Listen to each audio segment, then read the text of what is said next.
전능하사 천지를 만드신 하나님 아버지를 내가 믿사오며 그 외아들 우리 주 예수 그리스도를 믿사오니 이는 성령으로 잉태하사 동정녀 마리아에게 나시고 본디오 빌라도에게 고난을 받으사 십자가에 못 박혀 죽으시고 장사한 지 사흘 만에 죽은 자 가운데서 다시 살아나시며 하늘에 오르사 전능하신 하나님 우편에 앉아 계시다가 저리로서 산 자와 죽은 자를 심판하러 오시리라.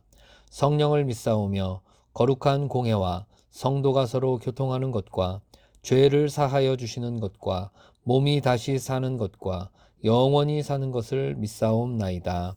아멘.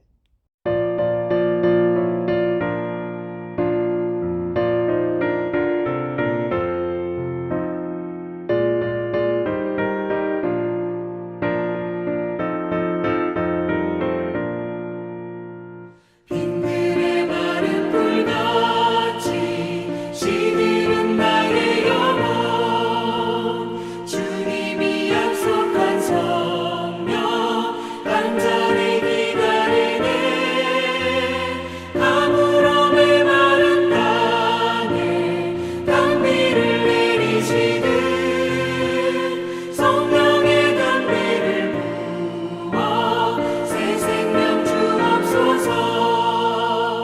반가운 빗소리 들려 산천이 춤을 추네 봄비로 내리는 성령 내게도 주옵소서.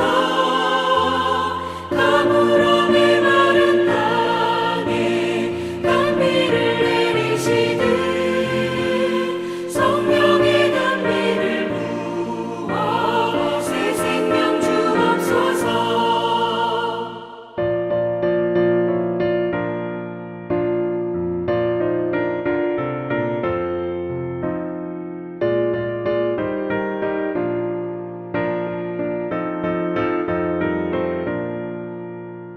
절 따라 우로를 내려 조목이 묻어가니 갈급한 내 심령 위에 성령을 부으소서. 가물어 메마른 땅에 단비를 내리시듯 성령의 단비를 부어 새 생명 주옵소서. 참되신 사랑의 언약 어길 수 있사오랴. 오늘의 흡족한 은혜 주실 줄 믿습니다. 가물어 메마른 땅에 단비를 내리시듯 성령의 단비를 부어 새 생명 주옵소서.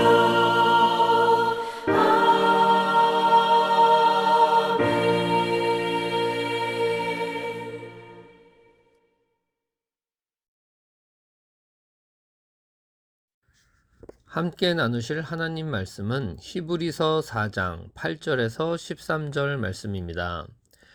만일 여호수아가 그들에게 안식을 주었더라면 그 후에 다른 날을 말씀하지 아니하셨으리라. 그런즉 안식할 때가 하나님의 백성에게 남아있도다. 이미 그의 안식에 들어간 자는 하나님이 자기의 일을 쉬심과 같이 그도 자기의 일을 쉬느니라. 그러므로 우리가 저 안식에 들어가기를 힘쓸지니 이는 누구든지 저 순종하지 아니하는 본에 빠지지 않게 하려 함이라. 하나님의 말씀은 살아있고 활력이 있어 좌우에 날선 어떤 검보다도 예리하여 혼과 영과 및 관절과 골수를 찔러 쪼개기까지 하며 또 마음의 생각과 뜻을 판단하나니 지으신 것이 하나도 그 앞에 나타나지 않음이 없고 우리의 결산을 받으실 이의 눈앞에 만물이 벌거벗은 것 같이 드러나느니라. 아멘. 오늘 본문은 성도가 안식에 들어가기를 힘써야 한다는 내용입니다. 하나님의 사랑을 받은 성도들은 누구나 안식을 향해 살아가고 있습니다. 각자마다에게 주어진 시간이 다 되면 한 사람씩 안식에 들어가게 될 것입니다. 성도는 어서 그날이 오기만을 기다리고 있는 사람들입니다. 왜냐하면 그날까지 가는 여정이 굉장히 곤비하기 때문입니다. 하나님께서 주시는 안식은 분명하게 우리 앞에 있습니다. 그럼에도 불구하고 아직은 아닙니다. 안식할 날이 멀지 않다는 약속은 있지만 아직 우리의 현실은 안식 이전의 전쟁입니다. 여호수아가 백성을 이끌고 약속되었던 젖과 꿀이 흐르는 안식의 땅으로 들어갔지만 그곳에는 안식 이전에 전쟁통이 기다리고 있었습니다. 8절에 보니 만일 여호수아가 그들에게 안식을 주었더라면 그 후에 다른 날을 말씀하지 아니하셨으리라. 주님께서는 성도들을 한 명 한 명 부르셔서 교회로 모이게 하셨습니다. 그렇지만 교회 안과 밖에는 전쟁통이 준비되어 있는 것과 같습니다. 안식에 들어가기 위해서는 이 힘겨운 싸움을 통과해야 하는 것입니다. 11절에 보니 그러므로 우리가 저 안식에 들어가기를 힘쓸지니 이는 누구든지 저 순종하지 아니하는 본에 빠지지 않게 하려 함이라. 교회에 모인 성도들에게 있는 전쟁이란 순종하는 싸움입니다. 과연 하나님의 말씀에 순종할 수 있는가에 대한 싸움이 성도들 각자에게 있고 또 공동체적으로도 있는 것입니다. 여러 사건들을 통과해 가면서 그 시간 속에서 분투하며 하나님을 배우고 자신의 영혼이 성장하여 안식의 자리로 점점 밀려가는 것입니다. 결국 안식이란 하나님과 얼마나 가까이 서 있는가에서 결판이 나기 때문입니다. 구약의 이스라엘 백성들은 하나님 말씀에 순종하지 않는 본보기를 보여주었습니다. 저렇게 하면 안 된다라는 반면교사로서의 모범을 보여주었습니다. 히브리서 기자는 우리는 그 사람들처럼 불순종의 늪에 빠지지 말자라며 촉구하고 있습니다. 그럼 왜 구약의 백성들은 불순종을 했을까요? 그분들이 일부러 그랬을까요? 순종하기 싫어서 그랬을까요? 하나님께서 너무 무리한 요구를 하셔서 도저히 순종할 수가 없었을까요? 구약의 백성들이 순종하지 못한 이유는 무서웠기 때문입니다. 하나님께서는 군대의 규모에 연연하지 말라고 하셨습니다.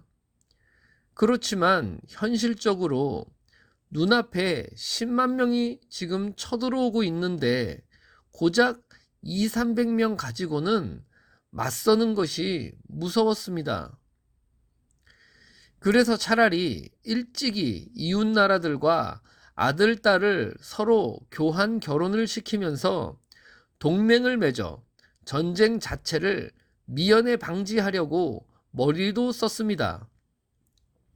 하지만 하나님께서는 이방 여인을 아내로 두지 말라고 하시면서 도울 힘이 없는 인생들을 의지할 생각을 말라고 하셨습니다.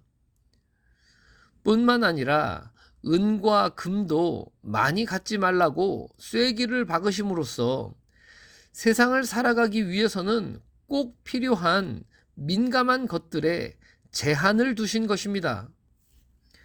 구약의 백성들이 하나님께 불순종한 이유는 하나님을 싫어해서가 아닙니다. 하나님의 말씀이 어려워서도 아닙니다. 그분들은 하나님을 사랑하는 분들이었지만 믿음의 실력이 부족했던 탓입니다. 실력은 하루아침에 생기지가 않습니다.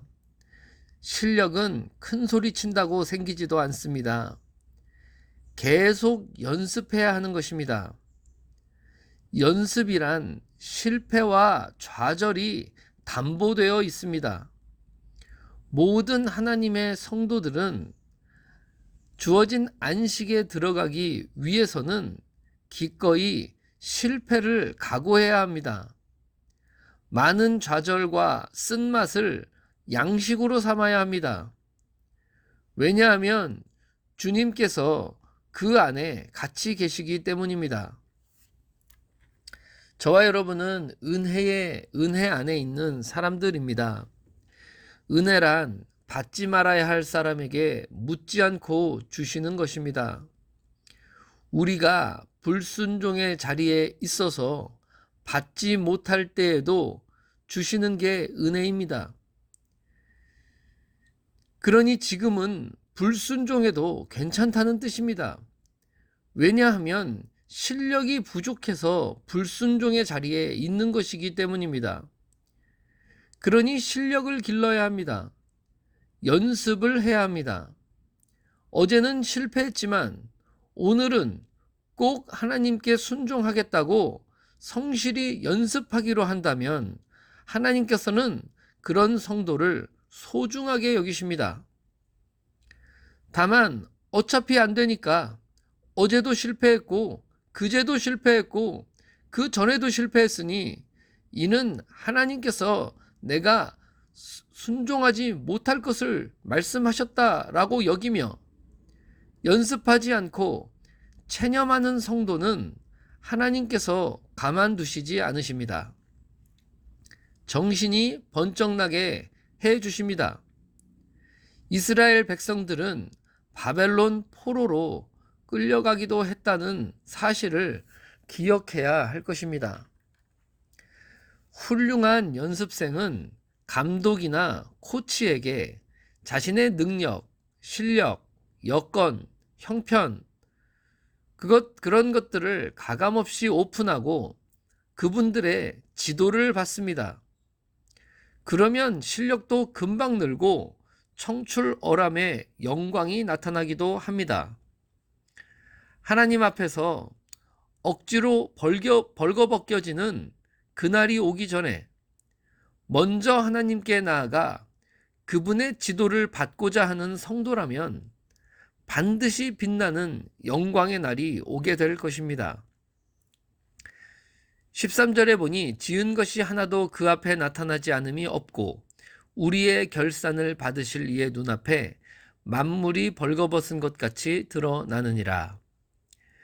우리 각자가 어디까지 왔나 뒤를 돌아보시고 믿음의 실력을 앞으로 잘 키워나가셔서 순종의 자리에 도착하시고 주어진 안식에 들어가시는 저와 여러분이 되시기를 주님의 이름으로 축원합니다. 기도하겠습니다. 처음과 나중이 되시는 하나님 아버지, 하나님 앞에 드러나지 않을 일이 하나도 없습니다. 감출 수도 없고 도망갈 수도 없습니다. 우리의 있는 그대로를 하나님 앞에 열어놓을 때 빛으로 임하여 주시고 하나님에 대한 열정과 용기와 성실함을 더하여 주시옵소서. 예수님의 이름으로 축복하고 기도하옵나이다. 아멘. 하늘에 계신 우리 아버지여, 이름이 거룩히 여김을 받으시오며 나라가 임하시오며 뜻이 하늘에서 이루어진 것 같이 땅에서도 이루어지이다. 오늘 우리에게 일용할 양식을 주시옵고 우리가 우리에게 죄 지은 자를 사하여 준 것 같이 우리 죄를 사하여 주시옵고 우리를 시험에 들게 하지 마시옵고 다만 악에서 구하시옵소서. 나라와 권세와 영광이 아버지께 영원히 있사옵나이다. 아멘.